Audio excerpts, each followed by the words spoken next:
Hey guys, this is Andy McCann with CrossFit Garage out here in Woodstock, Georgia, and I got a question from Louis or Lewis, probably Louis, from Canada, and he asked, rest in fitness is kind of confusing. 2 minutes between lift sets? 3 days between muscle groups? 1 week before an event? Give me some guidance, please. Okay, so I think I get the gist of your question. Where does rest and recovery kind of come into play? Really, the science of it is basically recover and then try again. So let's take it like a step by step. So if you're doing sets and reps, so let's say you're on the bench press. You're going to do, 3 sets of 10 reps. That means you're lifting the bar 10 times, and then you're going to stop, rest, and then do it again, and then again, right? So you'll do 30 individual lifts, but they're blocked up. 3 sets of 10 reps or a 3x10. Typically, if you're doing the style of workout called hypertrophy, which is I am trying to tear down that muscle group and then let it build back up, there's 2 types of rests that's going on. The first is you want to be building, usually, actually, let's make it easy on me. Let's say you're 3x10, you can do 100 pounds, right? And at the 10th rep, you're like, oh man, I'm struggling. And there's a guy there to spot you and poof, you get it up there, but it was a struggle bus. That's perfect, 100 pounds, okay? Probably more like 200, but whatever, just go with me here. So it's 100 pounds. When should you lift again next? The answer is usually, wait about 2 minutes. And why do they say 2 minutes? Here's the thing. You want to be able to do that weight again. You want a similar response and stimulus out of that weight that you've picked and the 3 reps of 10 or 3 sets of 10. So if you did your 3 sets of 10, let's say, it takes you 15 seconds to do 10 reps. I wouldn't take you that, but let's just say it takes you 15 seconds. And then you put the bar back on the rack and take a deep breath and you lay back down. Do you think you're going to be able to do 10? My answer is no. So you're not going to get the same stimulus out of what you just did. If you take a 10-minute break, do you think you can do a set of 10? And the answer is definitely yes.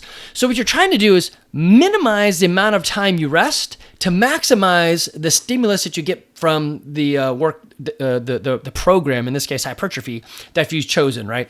So usually it's about 2 minutes. Is there an exact science to this? The answer to that one is no. We just say about 2 minutes. It could be for you. Let's say you're just awesome at recovery. Maybe it's 90 seconds. Or maybe the loading was too light, right? And so you could go sooner. Then that's a whole different question. You picked the wrong weight.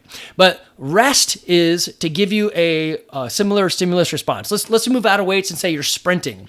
You do a 100-meter sprint. You get done, you slow down, you take a huge deep breath, a swig of water, you turn around, get back on the line, and you run again. I guarantee you're going to be slower the second time because you didn't rest. Now, how long do you need to rest to get the same stimulus? Well, you're going to get tired, so you're probably never going to get the exact same stimulus because you're working out tired. Actually, you may be looser on a run. You might actually be able to go faster on sets down the line. But that's what you're looking to do is figure out your own body and maximize the amount of return on the investment you're putting out. So everybody could wait 10 minutes and be totally good. Now, you might be too cold, and so that's too long. But you get my point is, you could give me a maximal effort if you waited 10 minutes. What about 5 minutes? Okay, well, what about 3 minutes? Okay, what about 1 minute? So at 1 minute, you're probably all thinking, I don't know. 3 minutes, yes. So a lot of times we use the 3-minute mark at our gym because people usually don't like to wait or aren't good on the clock to wait 2 minutes after the last lift. So let's say you set the clock, you go 3, 2, 1, go. You do 10 bench press. It takes you 15 seconds. So technically you would want to wait 2 minutes. So it'd be 2 minutes and 15 seconds is when you'd start your next. But pretty much everyone's impatient. They're going to say, hey, well, I went the 0 mark. I'm going to go at the 2-minute mark. And that's not actually what we're asking. You're not giving yourself enough rest. Possibly. Everybody's body is different. But 2 minutes is usually what people say. Okay. Then you're like, well, I'm using hypertrophy. I just blew up my muscles. So typically you would do like Monday, back and by, Tuesday, chest and try, and Wednesday is leg day, right? And then you would repeat the cycle. So every 6 days you're hitting that, or every 3 days you're hitting that body part again. So that rest is because in hypertrophy, what you're doing is breaking down your muscles and then letting them build back up. And so you're building a muscle bigger and stronger for sure, but bigger. So the key there is I'm kind of trying to make my body look bigger. So I'm not necessarily concerned with my output. So for example, I'm a 165 pound guy, but I can deadlift a lot of weight. So let's say I deadlift 400 pounds at 165. I weigh 165 pounds and I deadlift 400 pounds. Okay, then you take another guy that is 200 pounds, but he looks swollen huge, but he can also only deadlift 400 pounds. So there's a difference in way your muscles work. One is you can build muscle fiber to be bigger or swell, like, just enlarge the muscle fiber. The other thing to do is to increase the muscle fiber usage, so you're recruiting more of that muscle fiber. So instead of using 10% muscle, you're using 20% or something like that. Weirdly, the percentage of muscle that we actually use in any movement is quite low. And anyway, so you can get it bigger or you can recruit more.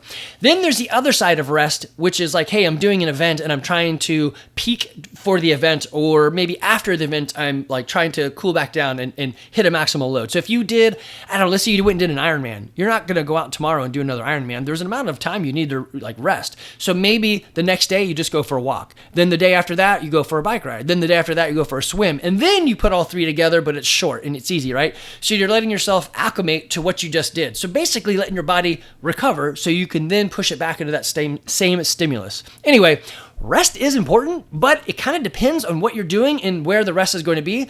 The rule of thumb is if you don't think you can do the same thing you just did, then you should probably rest some more. All right, guys, hope that helped. If you got more specific questions, you can always hit me at Andy McCann, or I take that back. It's Andy at CrossFitGarage.com, and on our YouTube is Andy at, man, I'm killing that one. Jack, I'm sorry. It's Andy McCann 42, and then you can go to our podcast, which is CrossFit Garage, on any of your podcast delivery services. All right, guys, take care.